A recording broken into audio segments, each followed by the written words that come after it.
NTV Television Network presents.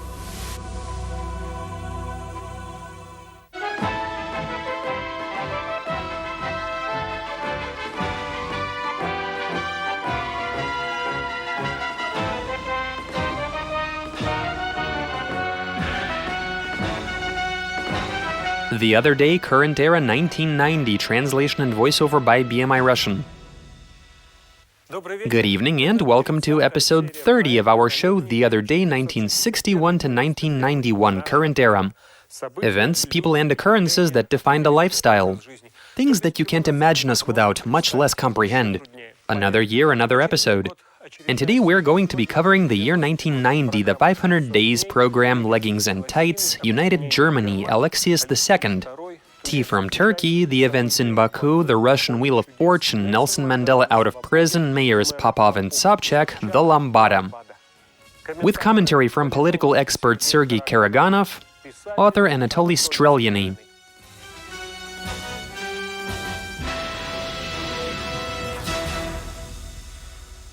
In 1990, an alternative big letter M makes its first appearance in Moscow. But instead of the subway, it denoted the entrance to the USSR's first fast food joint.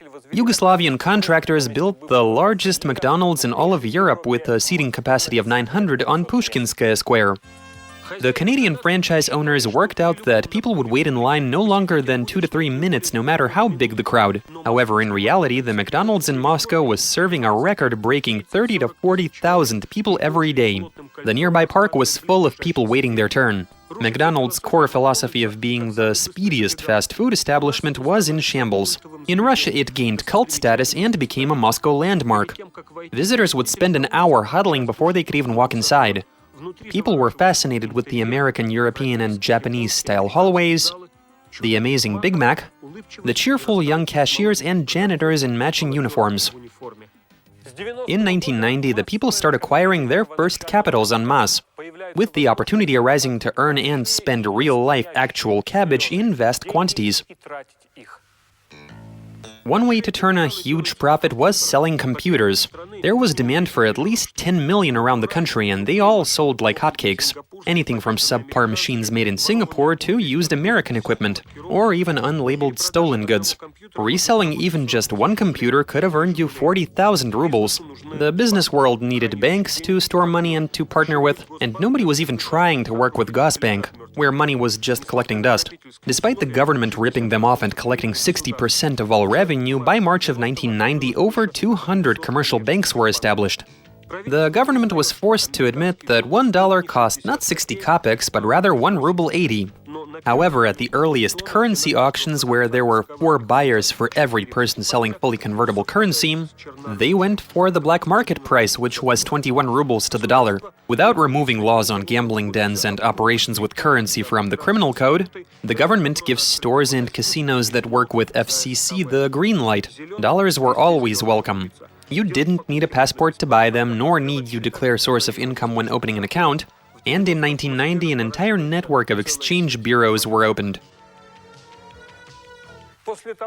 After Korvalon was released and campaigns of solidarity with American political prisoners lost their momentum, there was one last freedom fighter left to support. And that was the leader of the black majority in South Africa, Nelson Mandela. Strangely enough, we were united with the rest of the world in our demand that the apartheid regime release him from prison. Ultimately, Mandela spent 27 years, 6 months, and 6 days incarcerated. Leading Western nations were condemning racism, and South Africa was under UN sanctions. Leclerc, who was president at the time and was even being touted as the South African Gorbachev, released Mandela and allowed the African National Congress, the main organization fighting for black rights, to resume activity. Mandela declared that his goal is to repeal all apartheid laws and to hold a free election where one person would count for 1 vote.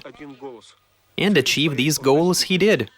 Black activists took 63% of seats in parliament, with Mandela being elected as the country's first black president.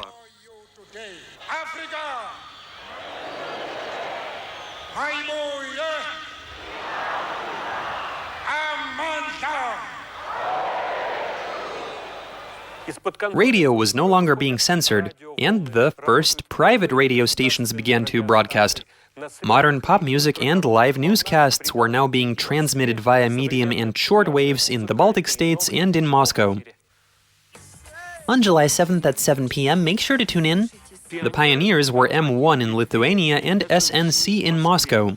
But the most successful project was a joint Soviet-French station called Europa Plus, where the hosts were DJs and there was nothing Russian in the music library. You're listening to Europa Plus, where I can be the crazy mama to all of our listeners. My name is Xenia Strij. Every day, a news radio station called Echo Moscow would use equipment from MSU's journalism department to broadcast for 2 hours. Central Committee member, Foreign Affairs Minister Raoul Leroy and other officials.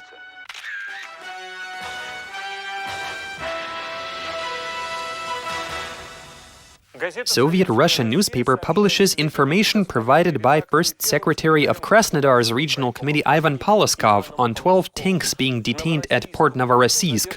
A cooperative called ANT was attempting to sell them to a foreign party. It was immediately clear that the ANT case was an assault on the business world. Evidently, entrepreneurs were milking the motherland for all it had, while official leadership was acting in the nation's best interest. The combination of a tank and a private party was enough to spook anybody, even though the government-approved founding documents of this cooperative firm contained a clause saying import and export of weaponry. ANT's hands were tied. Its CEO Ryashintsev was able to flee to Hungary. In 3 years, the charges were dropped and Ryashintsev even received an apology. On June 10, 1990, a new Patriarch of Moscow and all Rus was enthroned. After the 79-year-old Pimen passed away, the 61-year-old USSR People's Deputy Metropolitan of Leningrad and Novgorod, Alexius, was appointed as the new head of the Russian Orthodox Church. Congratulations, brothers and sisters! For the first time in Soviet years, the government had no hand in choosing His Holiness. This was helped by the new patriarch himself, of course, with him sending a letter to Gorbachev in 1986 where he wrote about the need for change in how the church and the government interact. Immediately after, Alexius lost his key position as managing director and was essentially forced to move to Leningrad. He was always considered a progressive hierarch, him being brought up in the bourgeois Estonia. Upon becoming head of the Russian Orthodox Church, Alexius made it very clear to everyone where he stands. Atheism is a spiritual Chernobyl. The government and its ideology take up too much space in the everyday lives of the people, and now they need to get out of the way.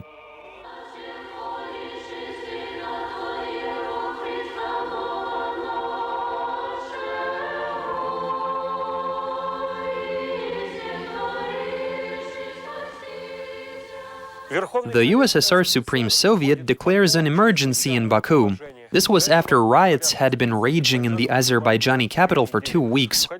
The army was dealing with fierce resistance when entering the city, with pretty much the entire republic standing up to the central government. Supporters of the Azerbaijan National Front had been taking decisive action since the beginning of the year. Border posts were demolished in Lankaran and Nakhchivan, where people were crossing the border with Turkey en masse. Armenians were being harassed in Baku, army divisions were being blockaded in Salyan, together with navy units stationed in the Caspian Sea. Gorbachev himself appeared on central television to declare martial law. Additional troops and armored cars were deployed in Baku. Armenians were being ferried to Krasnovodsk, and as soon as military camps were unblocked, the army mercilessly suppressed any and all resistance. Azerbaijan's Supreme Soviet claimed it an illegal declaration of martial law, with the People's Front labeling it occupation of the Free Republic. A guerrilla war was in progress in Baku. Shots were being fired at military camps. The TV station was bombed by terrorists. On the day of the funeral ceremony, Azerbaijan declared 170 dead, and a large-scale meeting took place despite the ban. Many were throwing away their party membership cards, and the families of servicemen whose lives were in danger were evacuated from Baku. Some have been to Afghanistan. This is all very disturbing. By 1990, the country that was once the best was now considered the worst. Zhvanetsky had a bit. Perhaps we are being made an example? The entire world is pointing fingers, saying, "Have a look, kids, at how you shouldn't live." With the author's blessing, this phrase was used as the title for a documentary by Stanislav Govorukhin. Since when are we like this? What did I do? Who was the one to create such a breed? I didn't do nothing. But didn't you stab him with a knife? Whoever you ask has done jail time. Whoever you remember is dead. What a sweet face, wouldn't you agree? Says Govorukhin while presenting his take on Soviet life in 1990, with thriving peddlers, mile-long lines to buy vodka, and wandering refugees from Karabakh. The film portrayed a society with crime and of crime, comparing the Soviet system to the Nazi regime. The regime's most heinous crime is that it gave birth to a new type of human being. This is what has become of us after 70 years.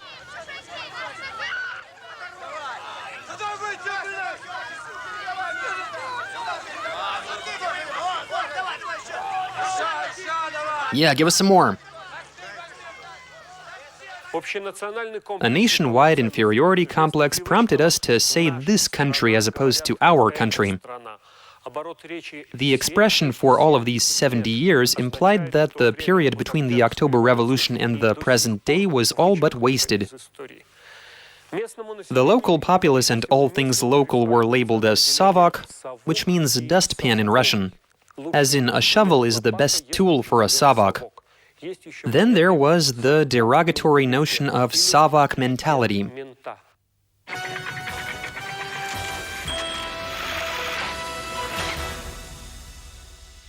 Gorbachev and Yeltsin agreed to put together a joint Union Russian plan for transitioning to a market economy.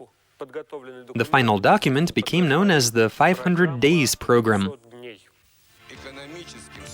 It was authored by economic experts Shatalin, Petrikov, Yavlinsky, Zadornov, Vavilov, Fyodorov, and others, who suggested launching economic reforms all around the Soviet Union in October. Financial recovery, deregulating prices, privatization, dismantling monopolies, and 500 days to ensure that the changes are sustainable.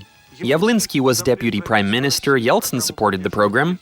But with the Union Prime Minister Ryzhkov in opposition, Gorbachev started to have doubts and suggested that 500 days be combined with a program written by the USSR's cabinet. Yavlinsky objects, saying that a snake and a hedgehog are incompatible, and resigns soon after. In the spring of 1990, the town committees of Moscow and Leningrad transferred their power to First Convocation Democrats. The elections in those towns were won by the Democratic Russia Party. Gavril Popov became head of Mossovet, while Lensovet was now run by Anatoly Sobchak. Gavril Popov, who was one of the co-chairmen of the Inter-Regional Deputy Group, was also an economist and an MSU professor. His first deputy, Sergei Stankevich, was also an inter-regional and a scientist. Instead of an executive committee, Moscow now had a cabinet that was under the management of former executive committee vice-chairman Yuri Lushkov. Anatoly Sobchak, who was an LSU law school professor and a brilliant speaker, beat 12 opponents straight away in the very first round of the city council election. He was the only political figure from Leningrad with union-wide acclaim. If you want your own rights and freedoms to be upheld, then you should always have respect for the rights and freedoms of others. A new star was on the rise, with a handful of primitivism and music artists from Leningrad banding together, all bearded and wearing sailor shirts. They took the name of their leader and called themselves the Mitki, and they drew paintings with titles such as "I was hit with a plank, now I'm lying there tearful and blank," "The Mitki take away Mayakovsky's pistol," or "The Mitki offer their ears to Van Gogh." We're all brothers and, and each one of us takes art very seriously. Artists used to be represented as workers of the easel and canvas. All I see is a couple of tiny legs. The Mitki were more than just your typical painters. As it turned out, you could achieve that effect by painting just a tiny bit. Among other things, the Mitki would share their take on iconic movie characters, such as Chapayev, Sukhov, or Zheglov. Common folk were all like, "Oh, neat," while the experts saw this as the first venture into the realm of Soviet folk mythology. Mikhail Grebenshchikov and Andrei Makarevich also associated themselves with the Mitki. Mitki gatherings were attended by Shevchuk, Butusov, Chizh. They presented themselves as careless drinkers dabbling in grassroots conceptualism, with their official slogan being, "Oh, what the hell." An age-old dream of the patriotic Orthodox commies finally comes true. Russia needed its own party and central committee. Russia's communists called for a conference in 1990, which turned into the inaugural Congress of the RSFSR Communist Party. Despite the fact that both the Marxists and the Democrats were giving speeches, there wasn't much of a contest. The leaders of the soon-to-be Russian Communist Party would turn out to be even more conservative than the old Central Committee. The Congress condemned the perestroika and elected as first secretary of the new Central Committee Ivan Poloskov, who was famous for his hand in the ANT case. Those who hadn't yet left the party were confused as to whether they were supposed to support Poloskov now or maintain allegiance to Gorbachev.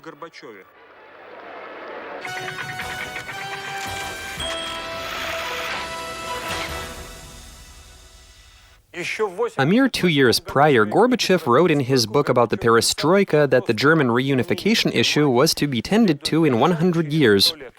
Back then, even Chancellor Kohl claimed that this wasn't part of the agenda. But after the Berlin Wall was torn down 1 year prior in 1989, things quickly started escalating. In December of 1989, the two Germanys signed an agreement on cooperation and good neighborliness as two separate nations. But then in February, Kohl proposed the idea for a German monetary union, and later met with Gorbachev in Moscow, where he insisted that reuniting Germany is a matter of choice for the German people. The Christian Democrats, Chancellor Kohl's colleagues, won the first ever free election held in East Germany. The Chancellor himself claimed that the East German people's decision secured Germany's unification, which began with the unification of Berlin.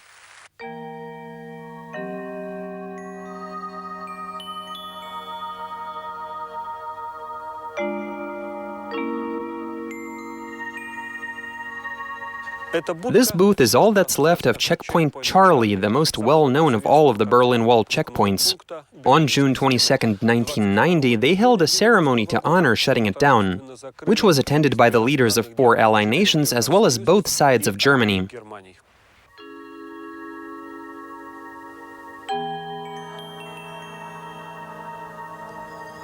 That was followed by a historic meeting in Gorbachev's homestead, at his North Caucasus residence, for negotiating the price of unification.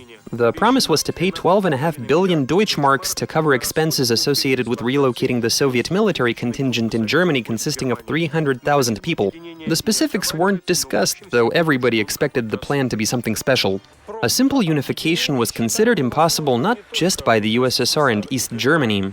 Even Helmut Kohl's initial understanding was that complete unification had to be preceded by a confederation stage.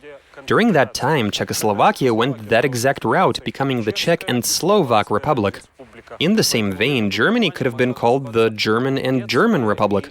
In reality, one country assimilated the other, with 15 East German districts being converted into 5 West German states.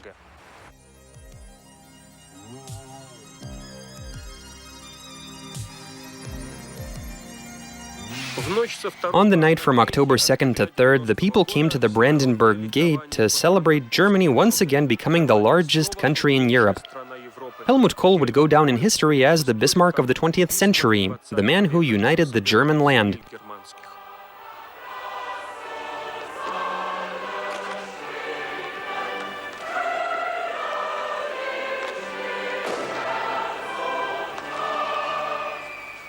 Soviet leadership, Gorbachev, Shevardnadze, they were neither intellectually nor politically prepared for the unification of Germany.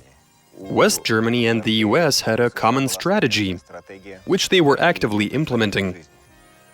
Moscow was unable to put together any sort of coherent strategy. And so aggressive rhetoric and even hints at possible use of violent force would often be followed by sudden backpedaling. Ultimately, Moscow agreed to allow Germany to unite, signing the corresponding treaty in September of 1990. In exchange, we received funds that we spent on withdrawing Soviet troops, and the German people's admiration for Gorbachev and Shevardnadze that lives on to this very day. Thanks to this admiration, the latter continues to receive armored Mercedes-Benzes that keep getting damaged in assassination attempts, be they genuine or imaginary. Looking back at those events, it's pretty clear that if Moscow actually had a strategy, for example, if we were to demand in January of 1990 that West Germany withdraw from NATO in exchange for the Soviet Union's blessing, they would have actually followed through with that, which would have meant us not having to deal with any issues associated with NATO's expansion today, or with pushing back against said expansion. The country's primary non-alcoholic drink was in catastrophically short supply, with many provinces and even the city of Leningrad issuing tea stamps. 30,000 tons of packaged tea was purchased from Turkey, and stores were now offering yellow and purple packs that said Chai Kur. Experts placed it on the same level as second-rate Georgian tea, not denying it the right to be called so, though the packs contained what looked like dust and tea manufacturing waste. The tea itself looked, tasted, and smelled bland, with some rumors claiming it to be radioactive. This upset the Turks, who ran tutorials on television and in papers, where they explained how to pour in the boiling water and how long to prepare the drink. Gorbachev works towards reinforcing the government and decides to become president of the USSR. The Supreme Soviet institutes such a position, and the next People's Deputy Congress was supposed to approve the decree and elect the first president. I'd like to express my deep appreciation. When sticking to the protocol, the election was just 46 votes short of becoming universal, though the Congress really didn't have any other choice. On March 15th, Gorbachev swore on the Constitution, saying, "I, President of the Soviet Union, do solemnly swear to loyally serve the peoples of our country." From that moment on, he would avoid his title of General Secretary of the Communist Party Central Committee. Leggings and tights become a new popular fad among the ladies. At the turn of the decade, one component of good looks was legs wrapped in black or colored fabric. Tights refer to thick stockings with the feet cut off. They would be worn with either long shirts or mini skirts that had just gotten back into fashion, with laced cuffs wrapped around the ankles. Audio recording shops used to play a song that went, "Your green tights have slain me like a moose." The skin-tight women's trousers that were leggings were made from a denser material, and stretched to fit the leg with straps like you'd find on sweatpants. Those who liked to tuck their pants into their boots were especially pleased. However, the leaders of two superpowers agreed on the need for more active dialogue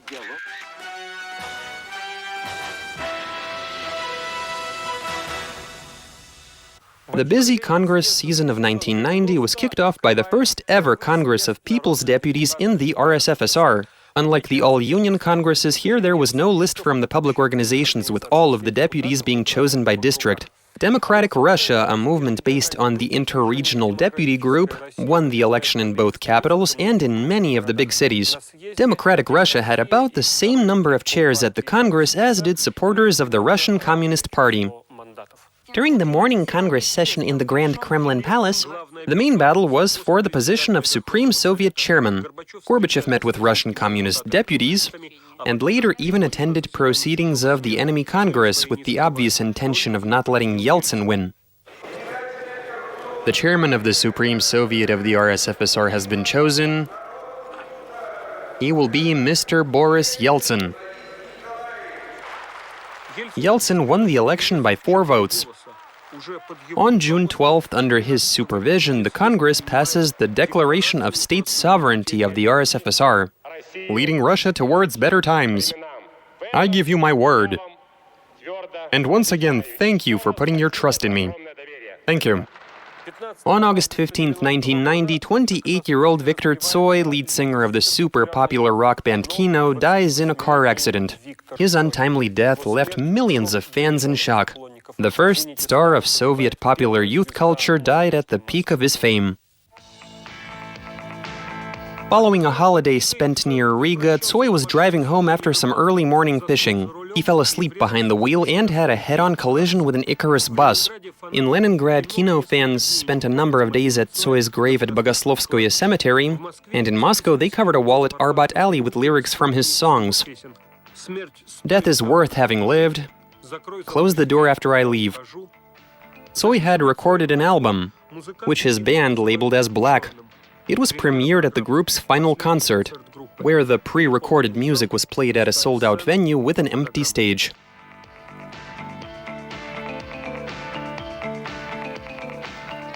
The 28th Communist Party Congress, which was summoned 1 year early, was the first one to be held after Article 6 of the Constitution had been repealed. On the lead role of the Communist Party, a multi-party system began to emerge. Some insisted that the party needed fresh blood, while others were calling to cease the allegations. Gorbachev spoke of consolidation, which at that point had become impossible. People all around the country were exiting the party. Yeltsin did the same and made a show of it at the Congress. I hereby announce that I am leaving the Communist Party. And in order to more effectively influence council activity, I am prepared to cooperate with all of our republic's political parties and public organizations.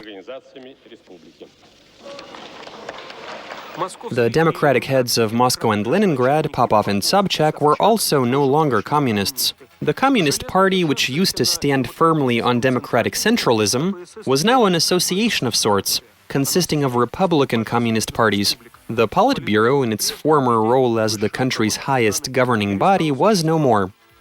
Meanwhile, the less fortunate former Communist Party members were putting together social democratic, Christian, liberal, anarchist, and other parties, unions, and associations.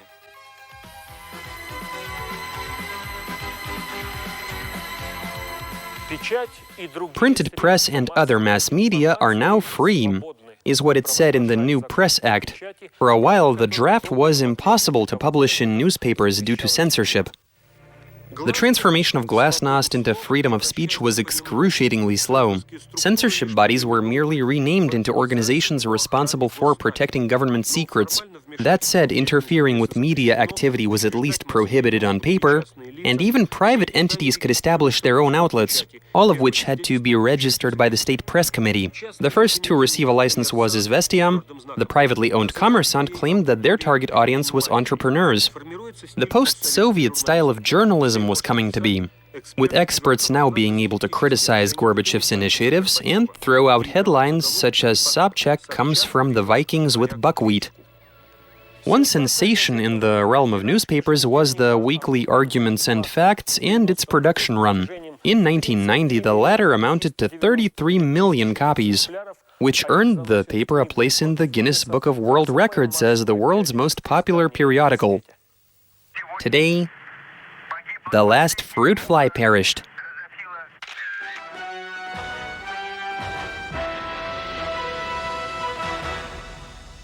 1990 was the year of the Parade of Sovereignties.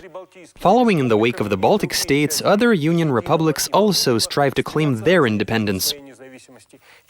1 day and 4 months after the RSFSR, a declaration of state sovereignty was passed by Ukraine, the second most important of the Union republics. Together with Uzbekistan and Azerbaijan, Ukraine was considered a bastion of conservatism. It was only in autumn of 1989 that long-standing First Secretary Sherbitsky filed for resignation. At the same time, Rukh, a Ukrainian nationalist movement, summoned its inaugural Congress, with hundreds of thousands joining it by 1990. The majority in the Supreme Soviet was secured by the Communists, who elected ideological mastermind Leonid Kravchuk as chairman. The declaration of sovereignty was followed by a decision to separate Ukraine's finances from the Soviet Union, with Ukraine instating a second currency called coupons. Rubles could now only be used in conjunction with coupons. Plus, you had to have a Ukrainian consumer booklet. The news about Ukraine sort of having its own currency was met with resentment in Russia, as well as a bit of jealousy, accusations of treason, and suspicions of one country pulling ahead of the other. Bewilderment on account of how will they live without us was mixed with confusion as to how will we do without them, coupled with a bit of bragging that we'll do fine while they're nothing on their own without the Russians.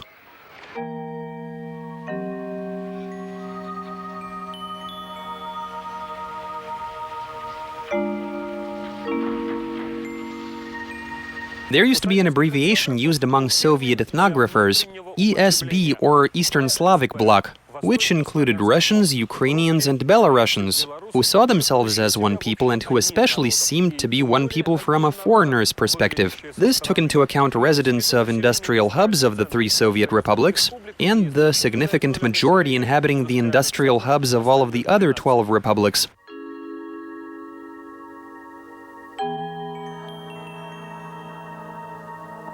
And what about the intertwining of two languages that pleased neither the Ukrainians nor the Russians? The Ukrainians were salty about borrowed words from Russian, with everyone using a sort of hybrid of the two tongues. There was even some teasing going on to the effect of, "Since when have you actually been using Ukrainian in Alexandrov and Kharkov?" One step towards independence was replacing the Ukraine with just Ukraine. Russians found the fact that army generals pronounced the sound g like h to be somewhat jarring. And why don't we take a moment to remember Khrushchev's Russian, the way Brezhnev used to speak, Gorbachev's manner of speech? Will the country ever have a leader that speaks clean Russian? Even going by just the language factor, Russians and Ukrainians are not so much brotherly as they are Siamese nations.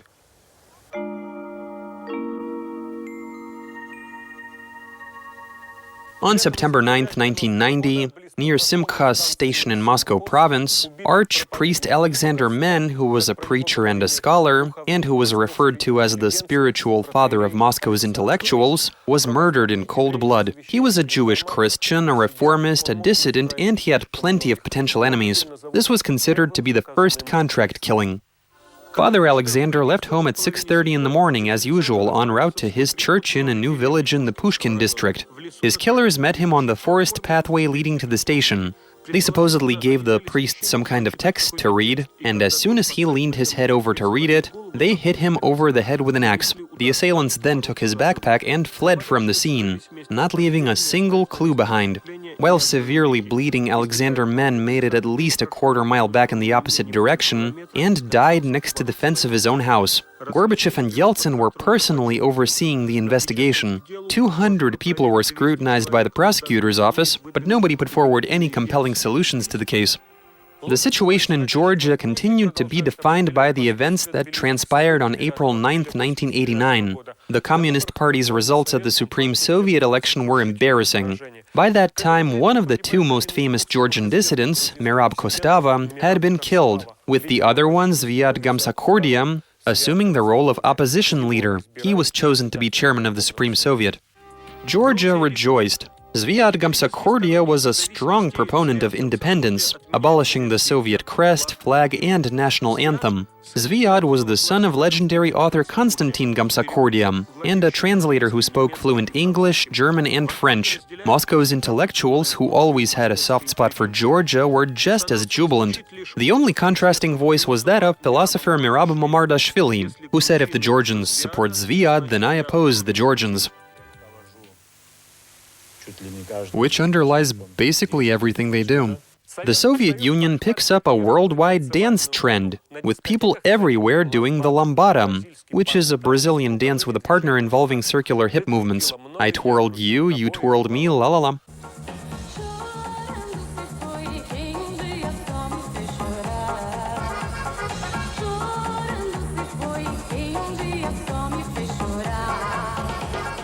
The song was at the top of charts all around the world. In our parts, Lambada was known as the track by Kaoma that you'd see on television. Enthusiasts put together Lambada dance-off contests.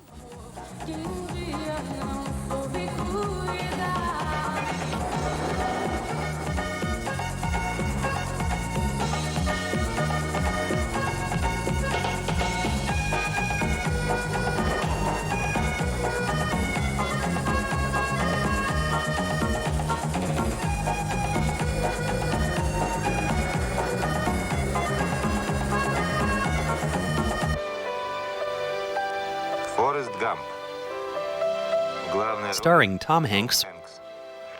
I got it. Hey. I believe he said he had to go pee.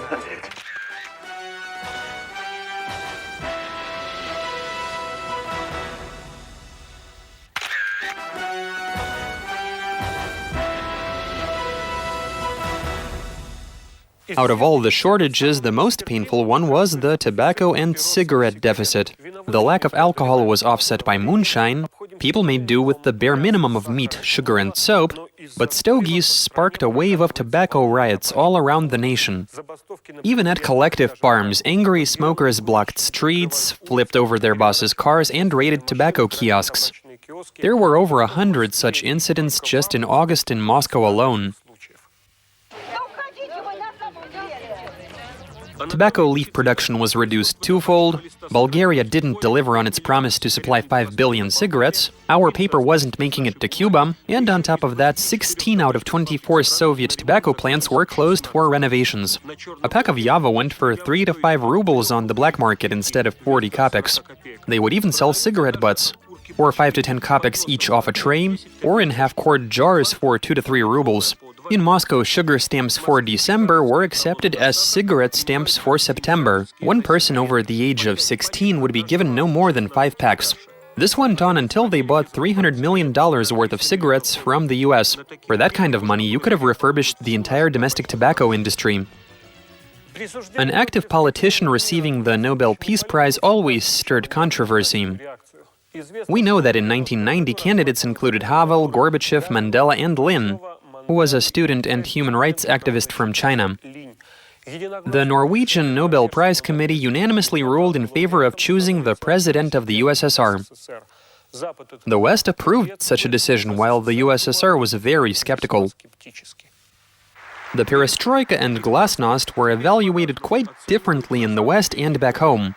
Over there, Gorbachev was synonymous with troops being withdrawn from Afghanistan, granting freedom to the socialist bloc, uniting Germany, while at home we had empty shelves in stores, bloodshed, anxiety, and disappointment. With so much happening in the country, Gorbachev was just too busy to visit Oslo, and so instead he sent Deputy Foreign Affairs Minister Kovalyev to the ceremony. He was the one to receive the honorary medal, certificate, and a check for 4 million Swedish kronas.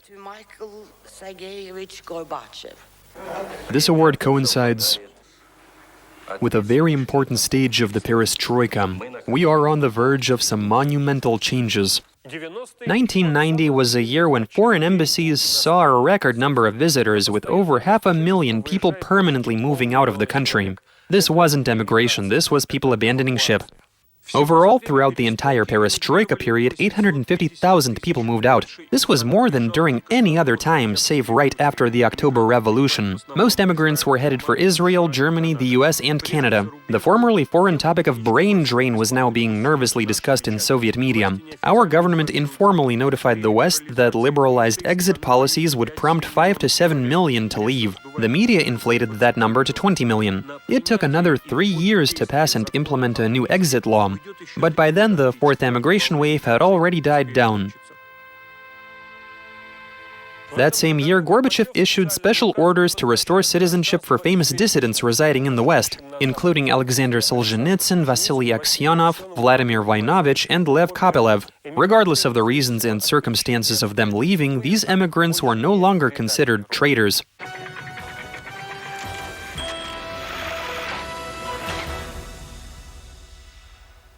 On November 20th, 1990, near Rostov-on-Don, authorities arrest a serial killer and rapist who had tortured over 50 women and children to death over the course of 10 years. His last name, Chikatilo, would become synonymous with the word maniac. This was the first time central newspapers wrote about such a case, describing horrific atrocities revolving around pedophilia, necrophilia, homosexuality, and sadism.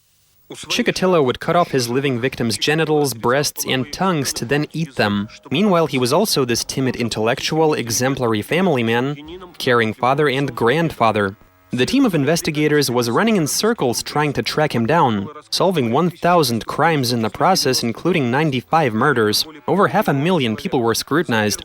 A former convict named Kravchenko was charged with Chikatilo's first murder of a 9-year-old girl in 1978, with him sentenced to death by gunshot. The actual killer was detained twice, but both times the investigators let him go. It so happened that Chikatilo's blood type and sperm group weren't the same, which is a very rare thing. And for a while, they didn't dare subject a party member of 24 years to both tests. For his cruel lust murders of 21 boys, 14 little girls, and 18 women, 56-year-old Andrei Chikatilo was sentenced to capital punishment. He was executed in a prison located in the city of Novocherkassk.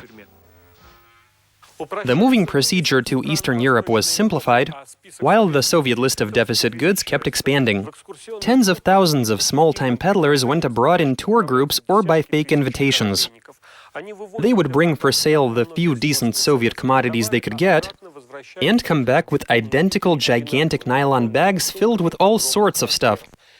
The lowest tier of business was barter in Poland, while at the top you had actual small wholesale in Turkey.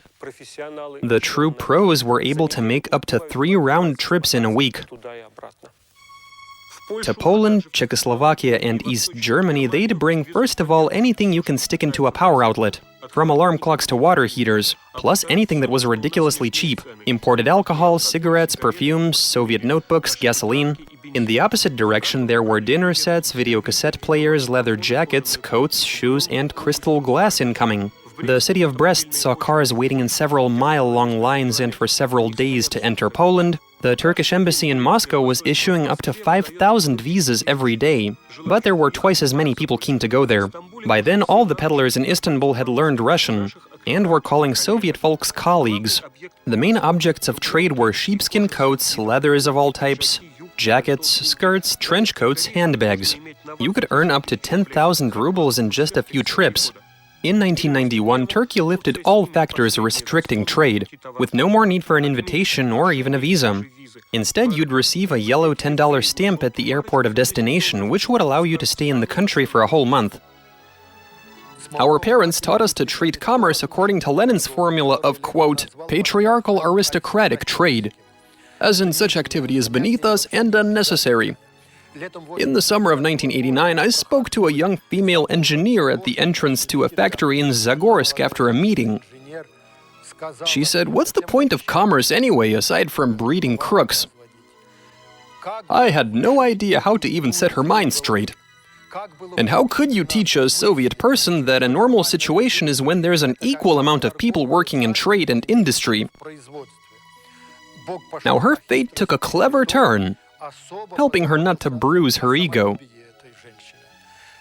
So her first time selling water heaters and buying blouses was in a foreign country, at a market in Warsaw, which apparently wasn't as shameful. When she had already become a professional small-time peddler, she was still officially the chief engineer at a military production facility. I think that might be the reason she decided that she didn't need to learn Turkish, when instead of Poland she started going to Turkey. As in, they should learn Russian, which they did. Nobody thought that after the Union's collapse, the unofficial unemployment figures would not only remain undisclosed, but be kept under even tighter wraps.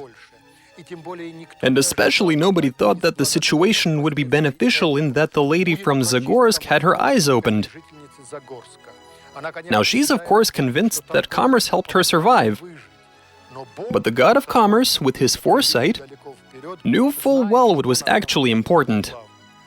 That woman's son will no longer consider trade to be for lowlifes. The Fourth Congress of People's Deputies took place at the very end of 1990.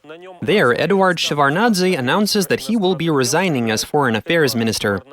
Also, Gennady Yanayev was chosen as the USSR's vice president. This Congress was decidedly anti-Gorbachev. At the very beginning, the Union faction demanded that the president step down. 400 deputies voted in favor. Gorbachev was repeatedly forced to make excuses. His influence was obviously diminishing. Meanwhile, Shevardnadze's speech was a surprise to everybody. He claimed that the country was heading towards a dictatorship, and that his resignation was a gesture in protest. "I've decided to resign. This will be... Please do not react or berate me. Let this be my contribution, if you will.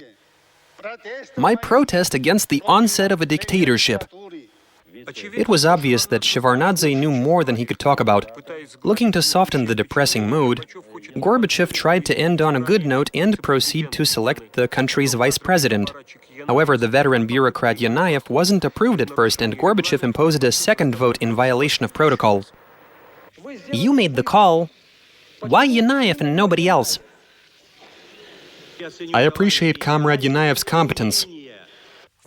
In 1990, in keeping up with the eternal demand for bread and circuses, Central Television initiates fundamental changes in the most hopeless of genres. A couple of revolutionary news and entertainment programs appear, one of which was TSN, Television Service for News, and Field of Wonders.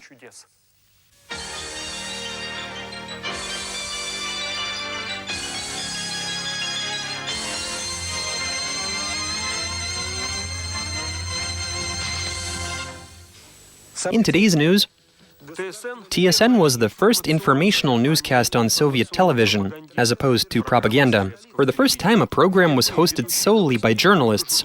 Tatiana Mitkova, Alexander Gornov, Yuri Rostov, each with their own signature style. TSN would air after midnight, and effectively go back and forth with the 9 o'clock Vremya newscast.